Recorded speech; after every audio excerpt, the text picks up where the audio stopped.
Registration ఉంటే సరిపోతుందా? ఆ భూమి మీదని ఎలా చెప్తారు? సుప్రీంకోర్టు సంచలన తీర్పు.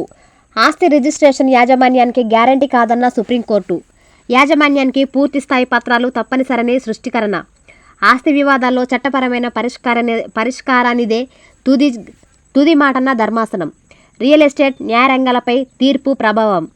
ఆస్తుల విషయంలో కేవలం రిజిస్ట్రేషన్ పత్రాలు ఉన్నంత మాత్రాన పూర్తి యాజమాన్య హక్కులు లభించినట్లు కాదని సుప్రీంకోర్టు సంచలన తీర్పు వెలువరించింది. ఈ నిర్ణయం దేశవ్యాప్తంగా ఆస్తి యాజమానులు, న్యాయ నిపుణులు, రియల్ ఎస్టేట్ రంగంపై గణనీయమైన ప్రభావం చూపే అవకాశం ఉంది.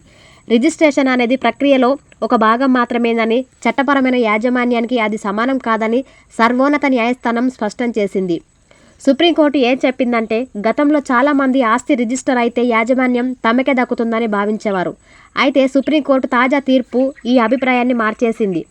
ఆ ఆస్తిని వినియోగించడం, నిర్వహించడం, బదిలీ చేయడం వంటి చట్టపరమైన హక్కులే నిజమైన యాజమాన్యం కిందకు వస్తాయని కోర్టు వివరించింది. కేవలం రిజిస్ట్రేషన్ పూర్తి యాజమాన్య హక్కులను కల్పించదు అని సుప్రీంకోర్టు స్పష్టంగా పేర్కొంది. యాజమాన్యాన్ని నిరూపించుకోవడానికి సమగ్రమైన పత్రాలు తప్పనిసరి అని, ఆస్తి వివాదాల పరిష్కారంలో చట్టపరమైన తీర్పులదే కీలక పాత్ర అని నొక్కి చెప్పింది. ఆస్తి యజమానులపై ప్రభావం. కొనుగోలు, వారసత్వం లేదా ఇతర మార్గాల ద్వారా ఆస్తులు పొందిన వారికి ఈ తీర్పు చాలా ముఖ్యమైనది.